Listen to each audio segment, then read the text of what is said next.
அது ஹலுசினேஷன்ஸ் பற்றி பேசும்போது சிக்மண்ட் ஃப்ராய்டை பற்றி எடுத்துகிட்டு வரதும், சவுண்ட் ஃப்ரீக்வன்சிஸ் பற்றி பேசும்போது சால்ஃபிஜியோவை கொண்டு வரதும், இதெல்லாம் காட்டுது, நிறைய விஷயங்களை காட்டுது.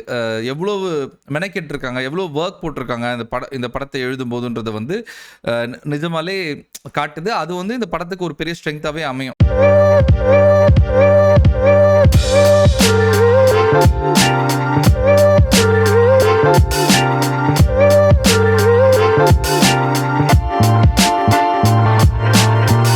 ஹாய், ஹலோ, வணக்கம். எல்லாரும் நல்லா இருக்கீங்கன்னு நம்புறேன். இப்போ நம்ம பார்க்க போகிற வீடியோ வந்து ஒரு படத்துக்கான ரிவ்யூ. படத்தோட பேர் சப்தம். சப்தம் அப்படின்ற படத்தில் வந்து ஆதி, லக்ஷ்மி மேனன், சிம்ரன், லைலா, ரெடின் கிங்ஸ்லி, MS பாஸ்கர், ராஜீவ் மேனன் இப்படி மற்றும் பலர் நடிச்சிருக்காங்க. படம் வந்து சத்தத்தை சூழ்ந்து தான் இருக்கும். படத்தோட கதை சுருக்கம் ரொம்ப சிம்பிள்.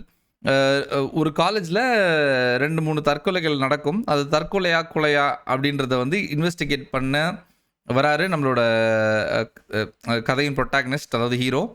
அவர் வந்து அதை கண்டுபிடிச்சாரா இல்லையா, அது கொலையா தற்கொலையா இல்லை பேய்களால் நடந்ததா அப்படின்றத வந்து ஒரு பேரநார்மல் இன்வெஸ்டிகேட்டராக அவர் கண்டுபிடிச்சாரா இல்லையான்றது தான் கதையோட சுருக்கம். ஓகேவா? இந்த படத்தை ரொம்ப அழகாக வந்து டைரக்ட் பண்ணியிருக்காரு அறிவழகன் வெங்கடாச்சலம். இவர் இதுக்கு முன்னாடி ஈரம்ன்ற படம் எடுத்திருக்காரு. குற்றம் 23ன்ற ஒரு படத்தையும் எடுத்திருக்காரு. ரொம்ப நல்ல டைரக்டர். இவரோட எழுத்து வந்து நிஜமாலே நல்லா இருக்கும். அதாவது இவரோட கதை, திரைக்கதை, வசனம் இதெல்லாமே ரொம்ப நல்லா இருக்கும். ஸோ ஒரு எக்ஸ்பெக்டேஷனோட தான் வந்து சப்தம்ன்ற படத்தை போய் பார்த்தேன். நிஜமாலே அதை பூர்த்தி செஞ்சுட்டாருன்றது தான் சொல்லணும். இவரோட ஸ்ட்ரென்த் வந்து ஓப்பனிங்லேருந்தே காமிச்சிடுறாங்க. அதாவது இந்த படத்தோட மூடை செட் பண்ணுறதுக்கு டைட்டில் இருந்தே ரொம்ப அழகாக எடுத்துகிட்டு வந்து அந்த அட்மாஸ்பியரை செட் பண்ணிடுறாங்க. ஸோ அதுக்கு ஒரு பெரிய ஸ்ட்ரென்த் தான் மியூசிக். தமன் தான் மியூசிக் போட்டிருக்காரு. தமன் வந்து இந்த படத்தை நீங்கள் பார்க்கணுன்னா நிஜமாலே நீங்கள் மிடில் ரோவில் வந்து தேட்டரில் டிக்கெட்ஸ் ரிசர்வ் பண்ணி பார்க்குறது தான் நான் ரெக்கமெண்ட் பண்ணுவேன். அவ்வளவு எஃபர்ட் போட்டிருக்காங்க, அவ்வளவு ஒர்க் போட்டிருக்காங்க டெக்னிக்கலாக. தமனோட மியூசிக் வந்து ஒரு பெரிய ஸ்ட்ரென்த் படத்துக்கு. நல்ல எலவேட் பண்ணியிருக்காரு இந்த படத்தை. இது தாண்டி வந்து ஸ்பெஷலாக நிறைய டெக்னிக்கல் ஒர்க் பண்ணியிருக்காங்க. இப்போது அது ஹலுசினேஷன்ஸ் பற்றி பேசும்போது சிக்மண்ட் ஃப்ராய்டை பற்றி எடுத்துகிட்டு வரதும், சவுண்ட் ஃப்ரீக்வன்சிஸ் பற்றி பேசும்போது சால்ஃபிஜியோவை கொண்டு வரதும், இதெல்லாம் காட்டுது, நிறைய விஷயங்களை காட்டுது. எவ்வளவு மெனக்கெட்டிருக்காங்க, எவ்வளோ ஒர்க் போட்டிருக்காங்க இந்த படத்தை எழுதும்போதுன்றதை வந்து நிஜமாலே காட்டுது. அது வந்து இந்த படத்துக்கு ஒரு பெரிய ஸ்ட்ரென்த்தாகவே அமையும்.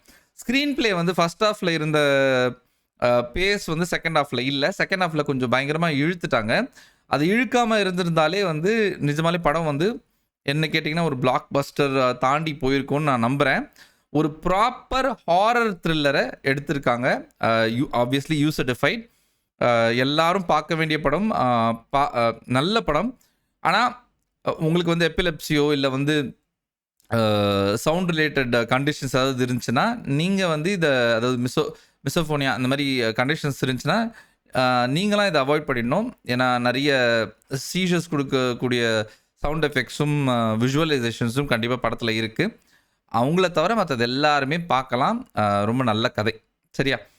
சினிமாட்டோகிராஃபி கண்டிப்பாக சொல்லியே ஆகணும். அருண் பத்மநாபன் அவங்களும் எடிட்டர் சப்பு ஜோசஃப் இருக்காங்க இல்லையா, அவங்க இந்த படத்தோட அவங்க சூஸ் பண்ண கலர் பேலட்ஸு, அப்புறம் அவங்க வச்ச ஆங்கிள்ஸு இதெல்லாமே ரொம்ப ஒரு ஹாரர் த்ரில்லருக்கு எப்படி இருக்கணுமோ அந்த மாதிரி ரொம்ப ரொம்ப மெனக்கெட்டிருக்காங்க. அதை நீங்கள் அந்த ஸ்க்ரீனில் பார்க்கும்போதே தெரியும். நிஜமாலே அவ்வளோ எஃபர்ட் போட்டிருக்காங்கன்றது அவங்க ஒர்க்கே காமிச்சிடும். அந்த படமே காமிச்சு கொடுத்துரும். ஆக்டிங் வைஸ் பார்த்தீங்கன்னா ஆதியோட பர்ஃபார்மன்ஸ் சூப்பர், லக்ஷ்மி மேனோட பர்ஃபார்மன்ஸ் சூப்பர், சிம்ரன் ஒரு சில போர்ஷன்ஸில் வருவாங்க, அவங்களோட பர்ஃபார்மன்ஸும் சூப்பர். MS பாஸ்கர் ஒரு குட்டி போர்ஷனில் வருவார், அவரோட பர்ஃபார்மன்ஸும் சூப்பர். காமெடி வந்து இந்த படத்தில் நிஜமாலே ஒர்க் பண்ணியிருக்கு. ரெடின் கிங்ஸ்லி நிறைய படம் நடிச்சுட்டு வந்திருக்காரு.